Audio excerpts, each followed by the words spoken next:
Olá, o programa Mosaico de hoje traz como convidado o empresário João Soares Neto. Antes disso, vamos ao vídeo arte. Até já!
E o programa Mosaico, hoje aqui no Shopping Benfica, tem a alegria, a honra de conversar com o empresário João Soares Neto. João, seja bem-vindo. Obrigado, Totonho.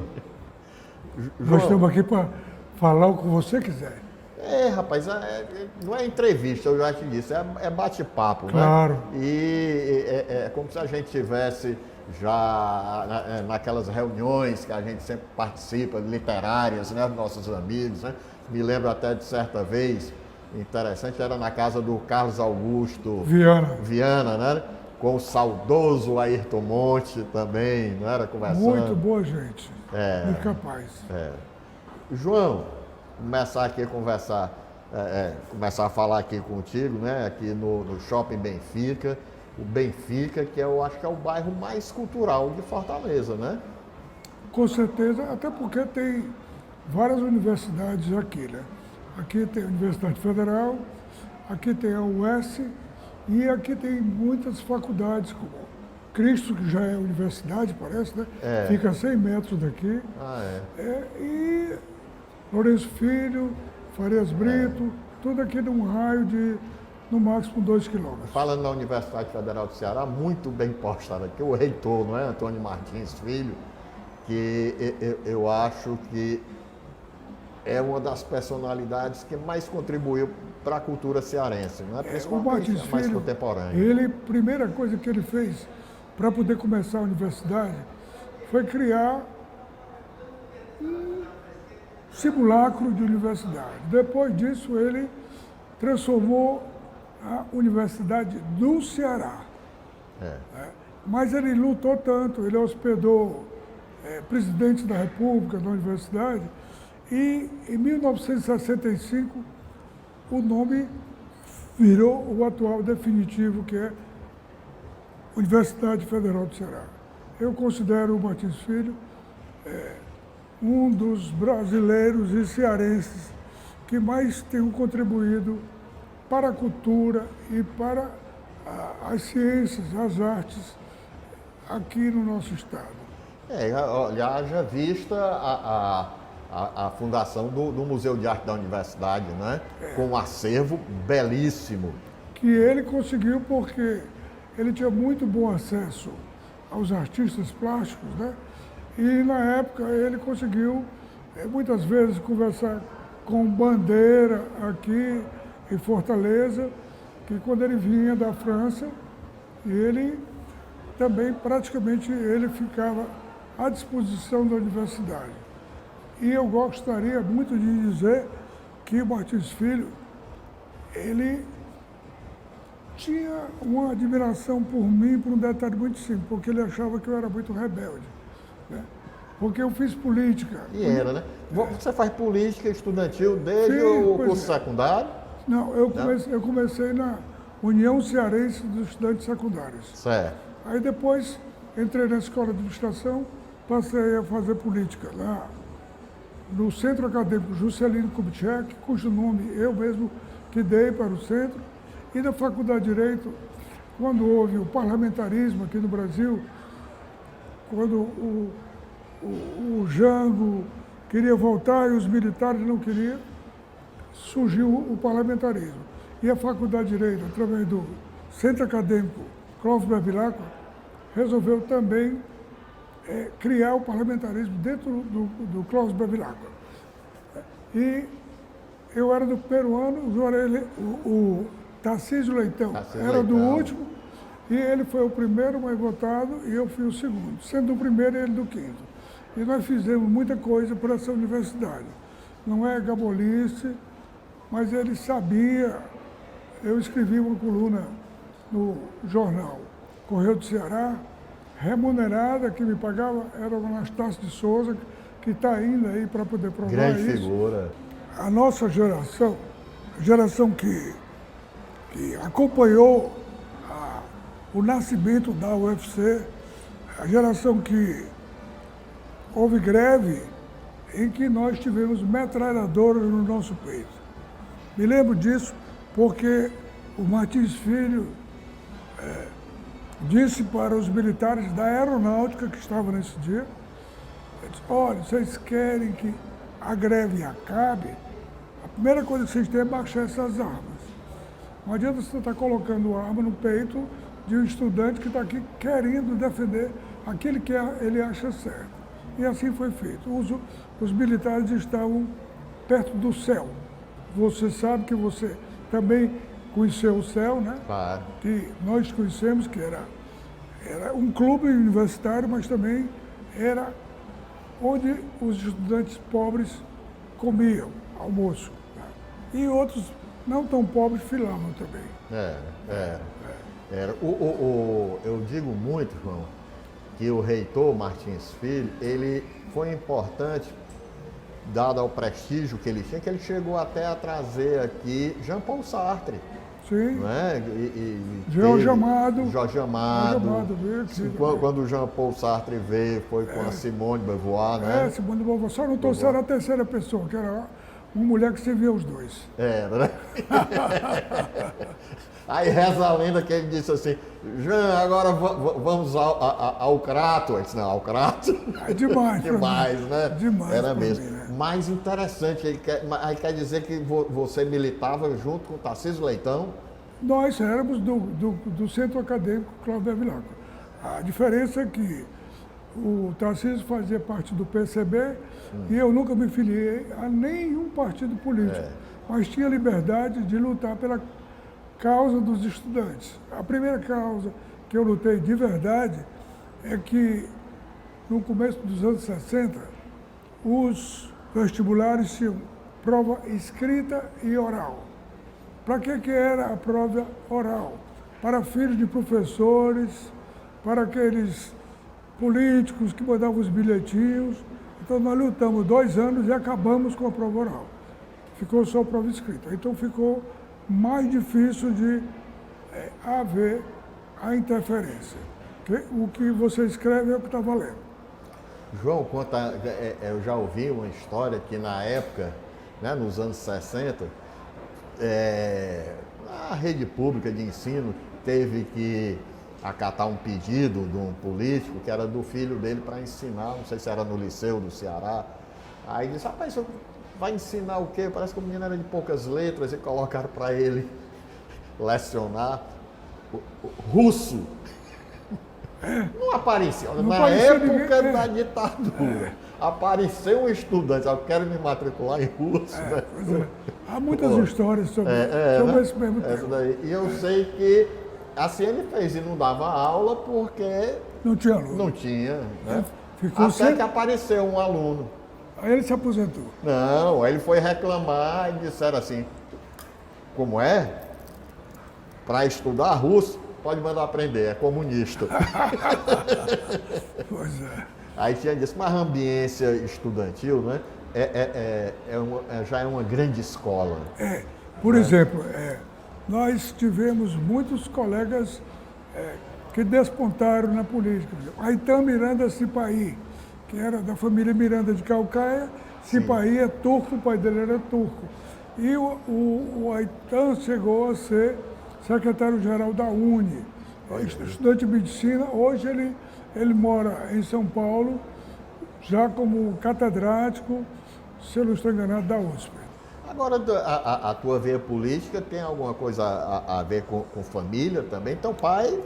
Meu pai foi vereador, mas secretário de serviços urbanos, mas eu nunca gostei dessa política fora da universidade. Certo. Certa vez o meu pai, que eu sou o mais velho, ele conversava comigo. João, estou querendo me candidatar a deputado estadual. Aí eu olhei para ele, bem direitinho, e disse, papai, se você se candidatar a deputado estadual, eu não voto no senhor. Ainda vou fazer propaganda contra. Aí ele se aquietou e fundou uma metalúrgica, que hoje é dos dois irmãos meus, e a metalúrgica Francisco Sá. Certo. Aí, quer dizer, a partir daí vem o empreendedorismo da família, porque é um traço forte, né, de vocês? Pois é. Então, o fato de fazer 2 faculdades me abriu a oportunidade de muitas viagens para o Brasil e para o exterior. E quando eu estava começando, eu conheci o Elano Paula. O Danilo Marques foi que me apresentou. Aliás, foi assim. Eu estava no Náutico, um grupo que reunia lá, Lustosa, Lúcio, o próprio Danilo e outros, quando o Danilo disse para mim, eu vou buscar o Elano Paulo no aeroporto. E eu estou sem carro. Eu disse, Danilo, eu posso levar, mas eu tinha um carmanguia velho, que tinha sido comprado do Paul Matei. Né? Sei. Pois é, então, vamos. Aí fomos lá para o Pinto Martins Antigo, né? E o Danilo veio no banco da sogra, aquele banco assim, bem pequenininho. Atrás. Bem pequenininho, né? Que só cabe atravessar. Né? E foi aí, nesse instante, que o Elano me revelou que fazia um ano que lutava para ser, a nomenclatura era iniciador do BNH. E ele perguntou para mim, que o Danilo já tinha feito muito elogio ao meu respeito. Eu disse, não acredito em nada disso não. Mas quando ele falou em iniciador, eu digo, eu já li esses livros todos do BNH. Não sei, eu não sou espírita, mas eu não sei porque eu li. Eu li, era legislação. Eu li, né, a Lei 4.380, que ainda hoje está vigendo. Né, e eu queria dizer que foi uma amizade muito grande com o Elano, e realmente ele me chamou, João, vai ver se você consegue. Eu fui para o Rio de Janeiro e trouxe a carta de iniciador, que ele fazia um ano que não saía a carta. E aí começou a relação dele com o Valder Ari. Aí os dois, um tinha a firma Incosa e o outro tinha a firma Master. Aí fundaram a Master Incosa. Master Incosa. E essa empresa, Master Incosa, criou, com outras ajudas, a Créditos. A Créditos Imobiliário, que era um agente financeiro do BNH. E também a Domus, que era a Associação de Poupança e Empréstimo, que era pouco diferente. Ele ficou muito tempo, né? O Elano, né? O Elano, pessoal, é irmão do Chico Anísio. Ele é o irmão com quem o Chico se aconselhava. Se aconselhava, né? Eu fiquei, por consequência, amigo do Chico.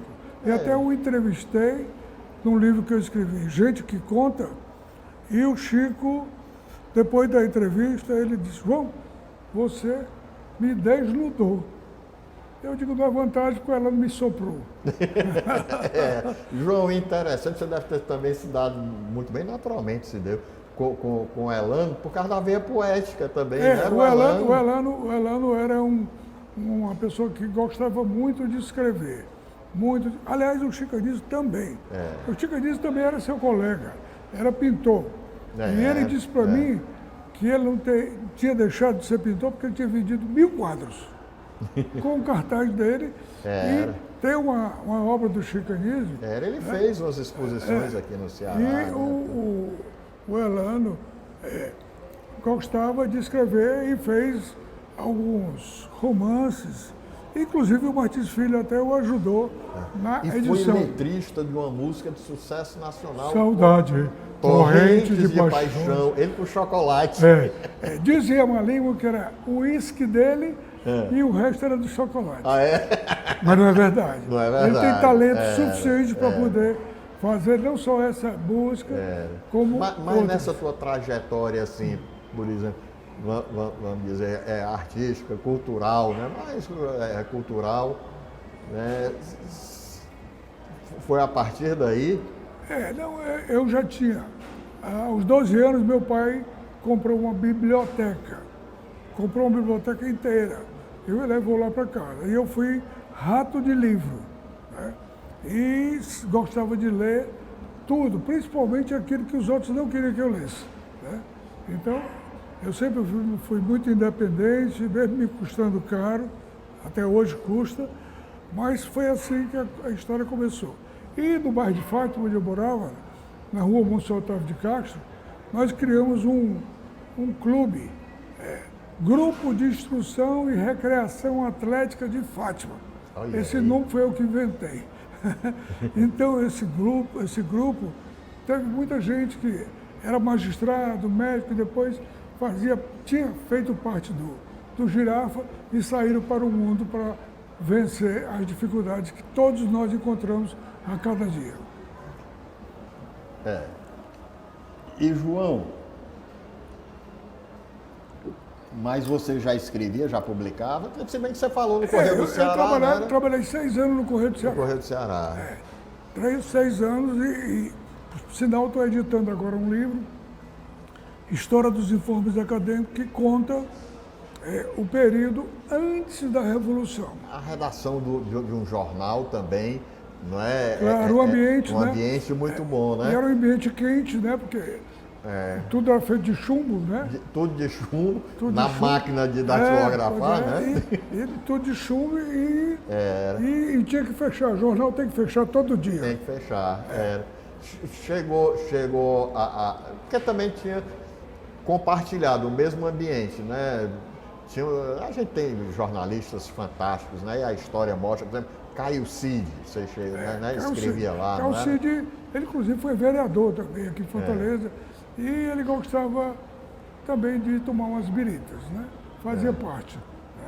Né? O Caio Cid era uma pessoa que escrevia crônicas também nos jornais aqui de Fortaleza.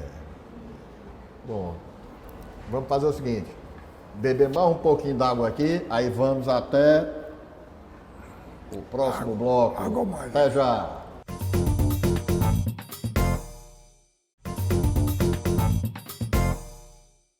E estamos de volta aqui com o empresário João Soares Neto, assim, de uma trajetória muito exitosa, tanto na cultura como no empreendedorismo. João, qual é, na música mexicana, qual é assim um compositor que você gosta? Agostinho Lara é mexicano, né? Agostinho Lara, mas o problema é que de música mexicana, muito se fala sobre folclore e acha que música mexicana é apenas a versão dos bandeirones, dos mariachis e dos bandeirones. E a música mexicana tem ainda requintes muito altos. Pouca gente sabe que as pessoas mais bem dotadas de conhecimento no México falam pelo menos 3 línguas. A maior universidade da América Latina é a UNAM, Universidade Nacional do México. Então, escolher uma música, eu acho que não faz bem escolher. Mas o que eu quero dizer é que eu sou uma pessoa apaixonada pelo México. E agora mesmo eu tive a felicidade de saber e receber a notícia de que uma grande escritora, Laura Esquivel, que escreveu um livro Como Água para Chocolate, que já vendeu mais de 3 milhões e 500 mil livros, agora é a nossa embaixadora do México aqui no Brasil. Boa. Eu estou falando aqui no México porque o João é cônsul do México aqui em Fortaleza. Há 23 anos. Há 23 anos. Né? Olha, na cultura mexicana, quer dizer, nas artes visuais, eu admiro demais, claro, Frida Kahlo, mas também um grande muralista, que é o Diego Rivera. Né? Os muralistas no México são incríveis. Né? Diego Rivera foi o amor e o demônio da Frida Kahlo. Eles dois começaram se amando, ela tinha um defeito em função de um acidente que houve no centro da cidade do México, e ela foi ficando limitada. E o Diego Rivera era um latino típico, namorava tudo que fosse feminino, ele namorava. Né? Inclusive a cunhada, né? Pois é, não só a cunhada, mas né? todo mundo. O que é fato é que a relação da Frida com ele foi uma relação muito, muito complicada, porque um resolvia trair o outro até por uma questão de tentar se afirmar. Mas uma coisa mais interessante é que hoje a nota de 500 pesos, que é a maior nota mexicana, estão lá os dois juntos. Né? Frida Kahlo e ele. Né? Então, eles estão unidos para sempre. A Frida teve uma amizade muito próxima do Trotsky, né? Aí é o seguinte, a Frida, o nome Kahlo é alemão. Né? Então, ela era filha de alemão com mestiça árabe, mexicana. E influenciazinha árabe, mas tudo bem. Mas o que aconteceu é que a Frida se vingava. Se vingava. E ela, quando o Trotsky foi se asilar no México, os similares se encontram. Então, o Trotsky piscava o olho para ela e ela piscava um olho para ele. Pronto, E daí para frente eu não tenho mais, que eu não estava lá. João, a cultura mexicana assim, é muito forte, né? E você pega, e hoje nas artes, por exemplo, eu adoro assistir os filmes mexicanos, né? Tem um que é o Roma, acho que um dos últimos grandes sucessos lá, que é um filme em preto e branco, e Roma então, é um grande bairro, né, que tem lá na cidade do México, né? Então tem uma expressão muito grande. Você, como cônsul do México aqui, existe uma possibilidade de ter um intercâmbio entre as Eu já duas tentei culturas? isso, mas as mudanças de governo no Brasil, tem eleição há 2 em 2 anos e fica meio complicado. Né? Mas eu já consegui abertura para que houvesse intercâmbio de universidades e também que o governo se dispusesse a mandar pessoas pesquisarem, porque cá para nós não tem. Mas a cultura do México é muito mais avançada, muito avançada. Sem demérito de nós brasileiros tentarmos. É interessante, assim, por exemplo, na questão do cinema, né? Por exemplo, os filmes americanos mostram assim, o México, vai escapar, fugiu para o México, tal, como fosse uma coisa, né? Os americanos, eles, no século XIX, os chamados fundadores da América, the founders, eles resolveram fazer uma assembleia em que o México os Estados Unidos deveria ser um país continental. E eles só poderiam fazer isso se tomassem do México a orla do Oceano Pacífico. Porque a Califórnia descendo ali. Então, houve uma guerra e praticamente toda a área que vai da Califórnia, Texas, Arizona, né? Ali, tudo. A pessoa, a riqueza de petróleo, né? Tudo foi tomado, foi tomado do México, fizeram um acordo, mas o acordo era um acordo de Araque. Na realidade, os mexicanos, tanto é verdade ainda que muitos nomes de cidades e de estados ainda têm a origem mexicana. São Francisco, Los Angeles. Pois é. Então, o que acontece é que os americanos se acostumaram a, na época de colheita, deixar que os mexicanos entrassem nos Estados Unidos, porque eles eram mão de obra barata. E, por conta disso, os mexicanos, e também pela história, né, eles viam que não estava pisando em território alheio, e sim em território que tinha sido roubado do país. Hoje, se fala muito que o México tem uma pressão muito grande por estrangeiros de toda a América Latina que querem entrar nos Estados Unidos. E só pode entrar via México. E esse reforço de alfândega complicou muito a vida de quem morava ao longo da fronteira dos Estados Unidos ou ao longo da fronteira do México. E essas facções, que eu vou usar num brasileiro para os mexicanos, eles estão lá vendendo droga, vendendo tudo. Quem compra? Os americanos. Então, um fabrica e o outro consome. E esse comércio existe não porque o governo não tenha pulso, mas porque ele é muito incrementado. E os caminhões que transitam na fronteira, eles são aqueles caminhões refrigerados e que muitas vezes levam famílias que até morrem dentro dos frigoríficos por causa da demora na alfândega. É um capítulo muito triste que nós devemos mudar, porque é uma situação insustentável. João, vamos para a literatura, né? Aqui, que é um assunto assim que você já... tu és da Academia Cearense de Letras, né? Da Cearense de Letras, da Fortalezense de Letras, da Associação Brasileira de Imprensa.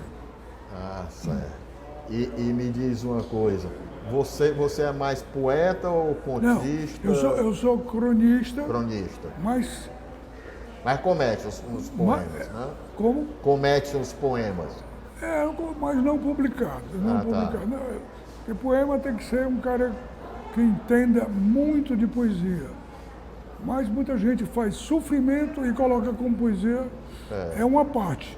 Mas tem que ter o talento, tem que ter a metrificação e tem que ter uma consciência de que a poesia não é um ato porque perdeu o filho, a mulher, ou está liso e faz a poesia. Não. Os grandes poetas, eles são menos doídos do que eles vendem. Eles são poetas de verdade. Porque eu acho também essa questão do sofrimento da poesia vem muito dos românticos, né? Do romantismo, né? Que o poeta adorava, assim, cultivava o sofrimento, né? Mas mesmo hoje, no século XXI, né? Esse século em que as crianças, os jovens, já não vivem com papel, porque tem tudo online, né? Há muita poesia ainda no mundo, muita poesia no mundo. Aqui no Ceará, o príncipe dos poetas... Arthur Eduardo Benavides. Que já foi, mas não é mais. Hoje é uma pessoa de muito brilho e que, por acaso, agora está no Linhares Filho, que está em São Paulo.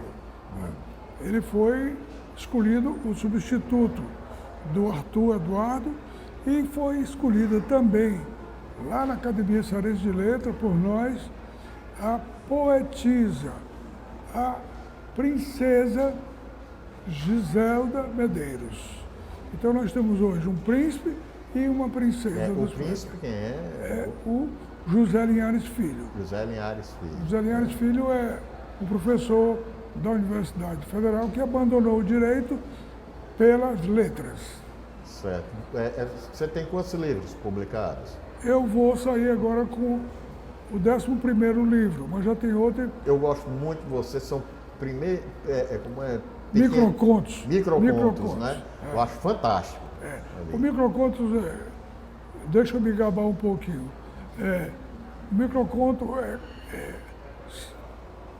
um parágrafo em que tem começo, meio e fim da história.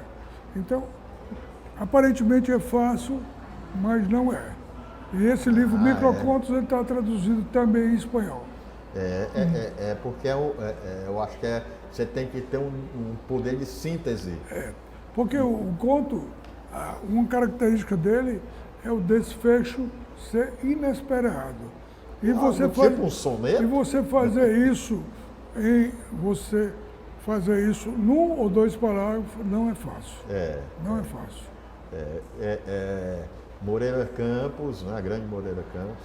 Moreira Campos, pai de Natécia Campos, grande que é escritor. mãe de uma filha cuja filho casou com sua filha. Da Natécia também. Ceará, do a Ceará.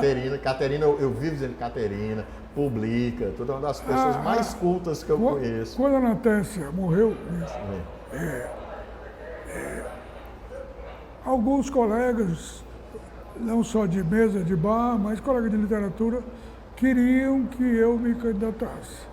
E eu disse, nesse dia, e valeu como uma coisa consagrada, eu não entro em vaga de amigos ou amigas minhas que morrem. Tanto é verdade que eu não me candidatei também na época do Barros Pinho, que foi meu colega de administração. Gente, muito boa. Barros Pinho é um rapaz do Piauí e que casou com uma santa, né? Aracimi, filha do Almir Pinto. E ele, quando prefeito, eu tive a honra de ilustrar um poema dele para ser o cartão de Natal da prefeitura. Pois é, o Barros Pinho, ele foi meu colega de banca, colega de colégio não, de universidade, na escola de administração, colega de UEE, ele sendo presidente. Nós participamos também de congresso da UNE, no Rio de Janeiro, e esse congresso da UNE não terminou bem. Por quê? Porque jogaram pó de mico dentro do Hotel Quitandinha e, além disso, à noite metralharam para poder acabar. Porque era uma coisa muito dividida. A esquerda, que era a maior parte da UNE, e o pessoal da TFP, que era de direita e que queria acabar com o Congresso. João, tem hora para escrever? Não tem hora não. Eu não tenho. A única coisa que eu preciso para escrever é um papel, ou no computador, ou eu escrevo muito nesse meu telefone, que eu não vou dizer a marca, que eu não vou fazer propaganda por ele. Telemóvel. E eu escrevo com maior tranquilidade, com esse dedo indicador da mão esquerda, que eu sou canhoto. Canhoto é a pessoa que vem arremessada, né? Que não é bem aceita pela comunidade. Eu estudei em colégio. Nunca tentaram, não? Tentaram, mas não conseguiram, porque eu não obedecia. Eu estudei nas primeiras letras num colégio chamado Colégio Americano e tentaram fazer isso comigo. Eu digo, não tem condições. Não tem condições. Eu digo muito assim, que acredito muito na inspiração, né? Mas inspiração é bom quando a gente está trabalhando, né? Agora você também, como artista plástico, você é um escritor, porque você está escrevendo com um pincel e transformando uma tela em branco em algo significativo que vai perdurar além da sua vida. Porque a minha essência é desenho, é pintura, né? Quando eu escrevo, o pessoal diz, rapaz, você escreve? Eu disse, não, desenho com palavras, né? Pois é, mas o importante Totonho, é que a gente não tenha medo de fazer aquilo que gosta. Você gosta de pintar, isso é importante. Mas, ao mesmo tempo, você é um arquiteto de nomeada claro. aqui em Fortaleza.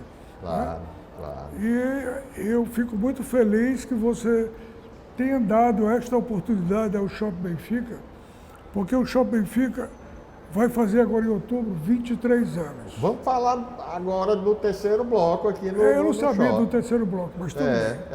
A gente continua. Volta já!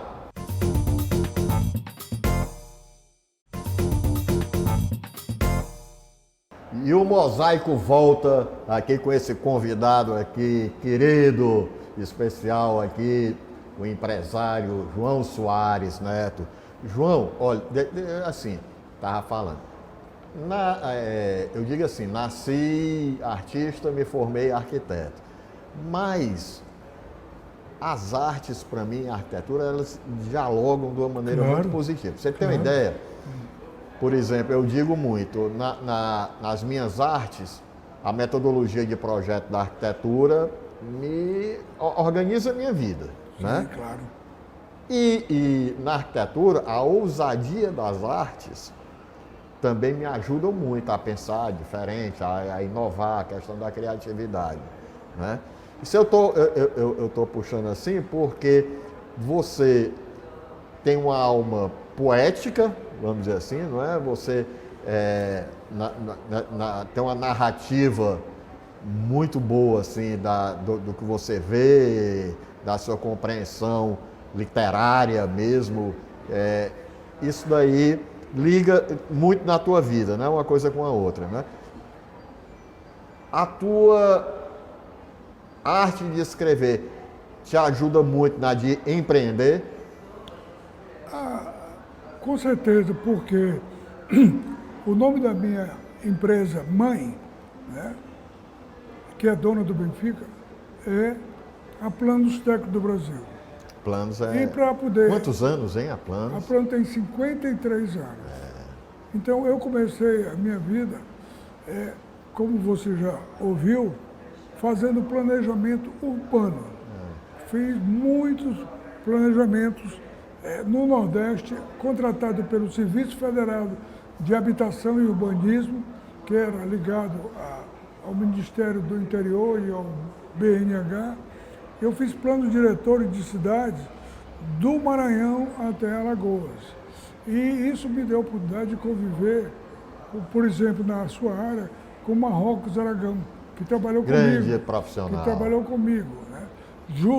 O Juremir Braga, que morreu muito cedo também, eles trabalhavam. Eu era sempre, e fui, mesmo sendo o dono da Planos, o mais novo dos representantes dentro da comunidade que formava um plano diretor. É preciso engenheiro, arquiteto, geógrafo, historiador, advogado, mas eu sempre tive essa facilidade de conquistar pessoas para uma ideia que era ainda muito fluida e nós fizemos durante bastante tempo, vários anos, planos diretores. Inclusive cidade como Mossoró, por exemplo, ela cresceu em cima de um plano diretor que a Planos Técnicos do Brasil fez para lá. E isso foi dito por prefeitos que estiveram na função. Teve a sorte de que a gente estava em Mossoró, muito perto de uma bacia petrolífera, né? Que aí deu um upgrade imenso na cidade. E ainda hoje Mossoró tem, se não está acabando, tem uma ligação muito grande com o petróleo, na região dele. Quer dizer, o planejamento urbano te deu uma visão muito grande das necessidades da cidade, não é? Principalmente de serviços, né? Eu sempre, Totônio, li muito, principalmente aquilo que não me interessava ler. Tudo que podia ser diferente, eu lia. Mas quando eu tinha determinado projeto, eu tinha foco para poder ir até o ponto que eu que eu queria alcançar. Por exemplo, a construção do Shopping Benfica, que foi comprado de um banco que tinha tomado o imóvel de uma empresa cearense, mas eu não tenho nada a ver com isso, porque quando eu comprei, já era uma licitação do banco e eu que dei. Mas você já comprou pensando em no shopping? Pensando por quê? Porque tem uma expressão, do it new, faça novo, faça diferente. Então, shopping era só aldeota. E eu trouxe muitos experts aqui, dizer, João, isso aqui não vai dar certo não. Quanto mais diziam que não ia dar certo, mais eu tinha vontade. Te alimentava, né? Alimentar a tua vontade. Aí eu fui para o Rio de Janeiro, conheci um amigo que até hoje é amigo, e esse amigo, que é um grande arquiteto, ajudou ao Flávio Vidal, que tinha feito um embrião. Foi meu contemporâneo. Embrião do Shopping Benfica. Eu acho que o Eduardo Mondolfo ainda é hoje o papa de projetos de shopping center. Aqui, nós temos num espaço que foi dividido em subsolo, térreo, primeiro andar e um pouco acima os cinemas que nós criamos, porque eu sempre queria ter um cinema, mas todos os exibidores pediam que eu fizesse, além do shell, que é a casca, né? Eles queriam que eu fizesse também o miolo. Aí um dia bati assim comigo mesmo na minha cabeça, pô, se eu vou construir para esses caras, eu vou construir para mim. Foi muito duro, porque você ser um exibidor no Brasil não é fácil. Né? Porque a questão da distribuição deve ser difícil. Pois o exibidor ele fica sujeito à vontade do distribuidor. E é um detalhe muito interessante que as pessoas pouco sabem. Há 3 categorias, o blockbuster, né, que é o de maior, que você paga 60% do valor da bilheteria. O cinema mais ou menos, o filme mais ou menos, você paga 50%. E o filme regular para baixo, 40%. Então eles são sócios muito grandes e ninguém vai quebrar essa irmandade que, pode dizer irmandade para ficar parecido com uma palavra que todo mundo sabe, mafiosa. João, agora o cinema aqui é essencial, porque você está numa área muito cultural, né? Na universidade, deve ter uma frequência grande de estudantes, né? Nós temos aqui algumas coisas que eu considero importantes para o meio em que está localizado o shopping. Nós tivemos que puxar, e isso foi uma coisa muito alvissareira, transformar o Benfica em um lugar onde você pode lançar livros, você pode fazer vernissagens de pinturas. Como é que a pessoa se habilita? Tem uma curadoria? Tem uma curadoria e o marketing. Que recebe é só tudo procurar o artista, o quiser artista expor, quiser lançar um livro, vem aqui. Pode vir aqui, que será muito bem recebido. Olha, o que me chamou a atenção é porque o shopping, assim, você... ele também é uma grande galeria. Você vê nas áreas ali comuns, não é? No vigamento, quadros, né? Aqui é uma galeria, aqui é realmente uma galeria, porque as galerias, a origem, é isso daqui, lugar de passagem, que tinha um grande fluxo de pessoas e que os artistas se colocavam. Inclusive na Itália. Na Itália, claro. E eu penso, sabe, que eu não tenho números assim decorados, mas eu posso dizer que nós já fizemos, nesses 23 anos, mais exposições do que todos os outros lugares que cuidam de arte. Nós demos a oportunidade a muita gente, eu já te falei de nomes, eu não quero... pessoas que vieram lá da praia, vendendo quadros na praia e hoje são profissionais consagrados. É interessante essa questão de você, como empresário de visão, oportunizar, não é? Principalmente assim, artistas, né? Porque... Na realidade, eu acho que eu não sou mais empresário, não. Eu sou um bicho doido que mexe com arte, com cultura, com cinema. Por acaso, o Regis, que é o presidente da Academia de Cinema, eu sou o único sócio honorário da Academia Cearense de Cinema. Por quê? Porque eles sabem que podem contar comigo. Já fizeram várias, inclusive... Aqui nós estamos perto, sabe, da Casa Amarela, Eusélio Oliveira, né? Mas eu produzo muito mais do que a Casa Amarela, sem modéstia. E se quiserem comprovar, é só comparar. Porque eu estava pensando, era se deles, né? Dialogarem aqui, né? Mas o que nós fizemos aqui foi tentar, que o pessoal chama de formação de público. Formação de público. Nós temos aqui bem atrás, onde nós estamos, tem uma biblioteca. Uma biblioteca com, inclusive... Espaço da leitura. Qual é a característica dela? Ela tem livros, tem instalações para computação e não tem nenhum fiscal. A pessoa entra, se quiser, leva livro, depois, se tiver honestidade, traz ou substitui por outro. Eu dou muito trabalho porque o pessoal do marketing tem que repor, porque tem muita gente que leva e não traz. Mas isso faz parte da nossa identidade.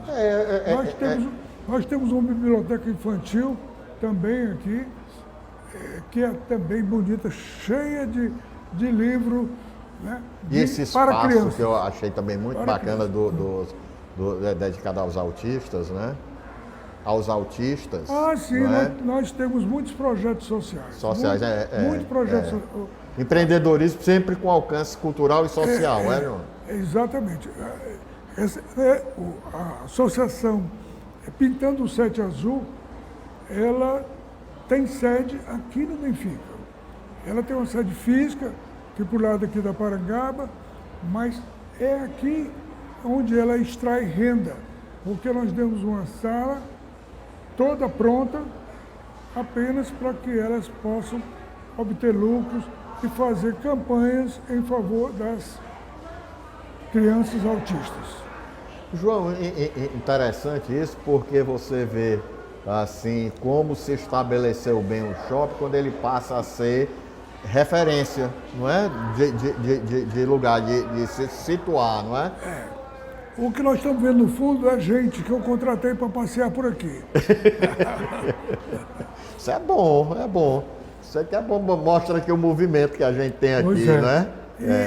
E o que é fato é que também na área de literatura nós temos praticamente com os grupos que comandam os lançamentos de livros aqui em Fortaleza, em quase toda quinzena há lançamento de pessoas que não chegaram às academias, mas que pretendem mostrar a sua arte. E nós acolhemos com muita... Nós somos um povo muito criativo, né?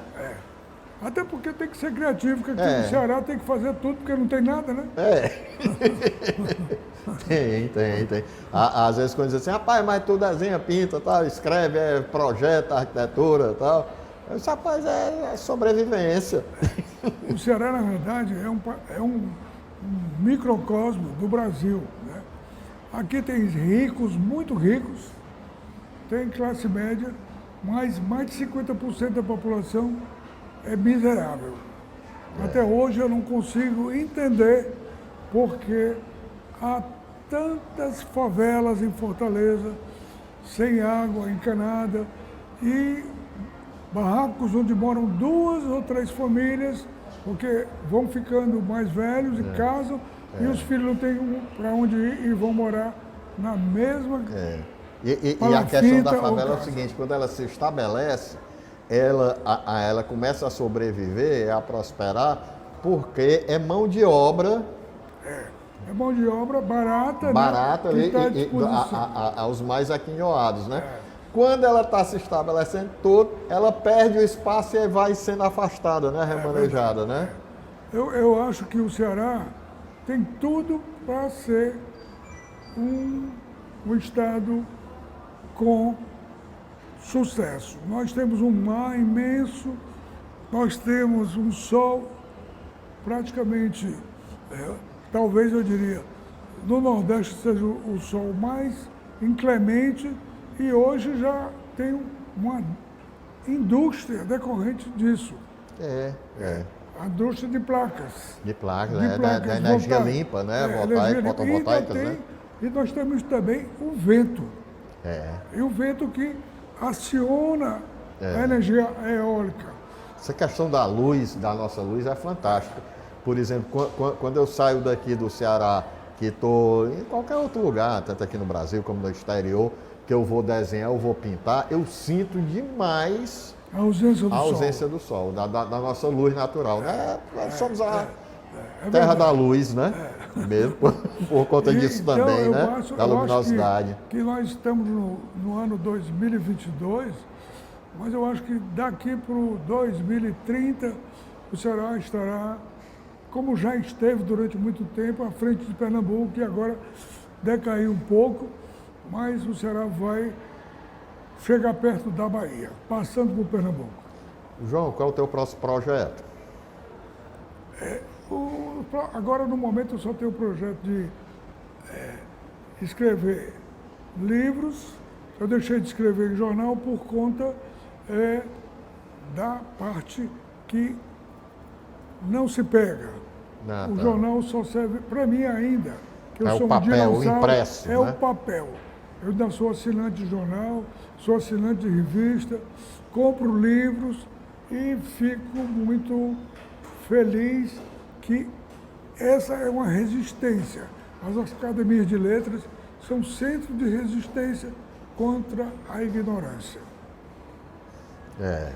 Eu louvo muito assim, a Academia Cearense de Letras, admiro demais. Inclusive, estive até conversando há pouco tempo com o Dr. Lúcio, né? Sim, Alcântara, que está o presidente atual, né? Que está fazendo a para ver se ele faz. Muito bem fazer, já. Pronto. E eu estou como diretor cultural do Yacht Clube de Fortaleza. Eu disse, doutor Lúcio, vamos fazer uma parceria que começa o seguinte.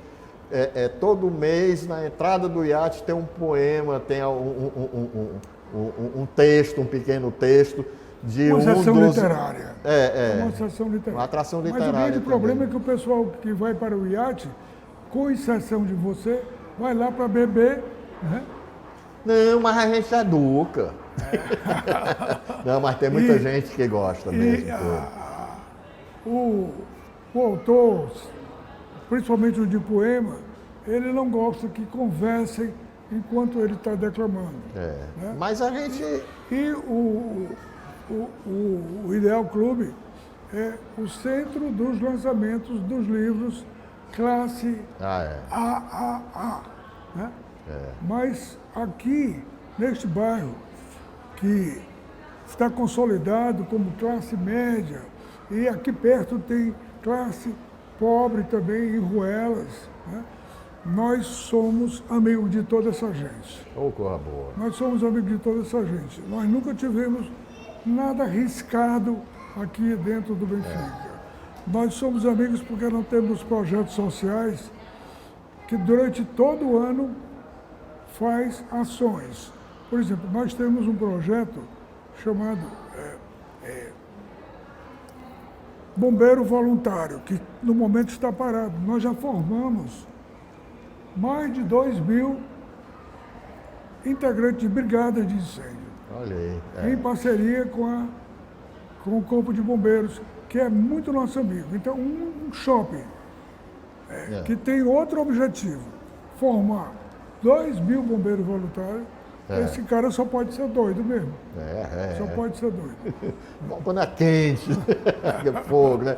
João, esse é João Soares Neto, um grande empreendedor, mas um grande literato, intelectual, não é? E uma pessoa maravilhosa, uma figura humana maravilhosa. João, muito obrigado pela participação. Quem tem que dizer sou eu. Você e a sua equipe que está aí atrás das câmeras. E dizer que eu fico muito contente. E eu já queria que vocês filmassem lá na frente que essa exposição aqui está sendo em homenagem a você. Rapaz, obrigado, rapaz. Até o próximo. Valeu.